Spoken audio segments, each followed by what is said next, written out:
In 2010, young Ava was nearly a fatal statistic. Her daycare provider accidentally left her in the back seat of a van on a hot day in July.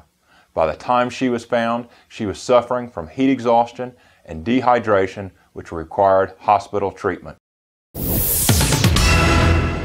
Hi, this is David Henson with Henson Fuerst Attorneys, serving all of the Carolinas.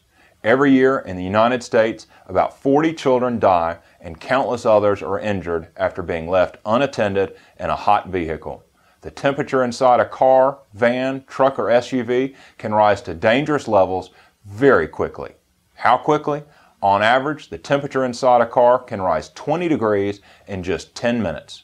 For example, if the outdoor temperature is 80 degrees, relatively mild for a North Carolina summer day, within 20 minutes, the temperature in the backseat of your car will reach about 110 degrees, hot enough to cause organ failure, permanent brain damage, or death of a child.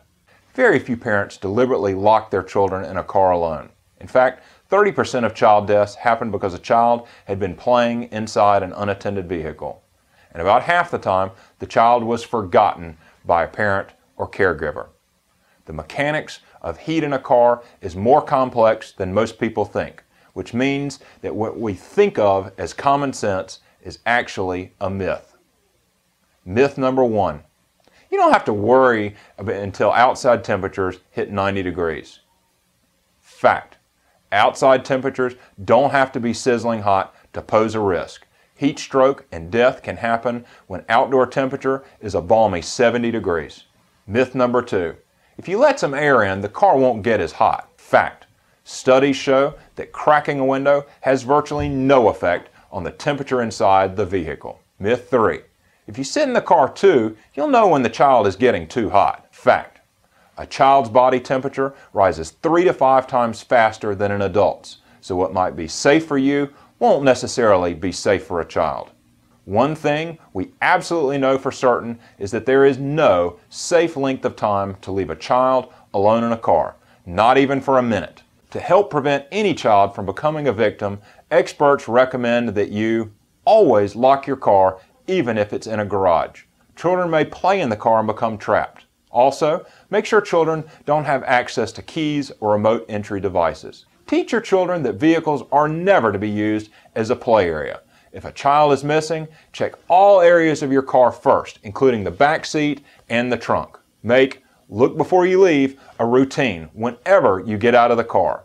Some parent groups recommend keeping a stuffed animal in your child's empty car seat. When the child is put in the seat, place the toy in the front with the driver as a reminder that the child is in the car seat. Or you can place your purse or briefcase in the back seat as a reminder that your child is in the car. Finally, and this is perhaps the most important, if you see a child unattended in a vehicle, call 911 immediately. Don't worry about whether you might be making a fuss or overreacting. You may save a child's life. It's always better to be safe than sorry.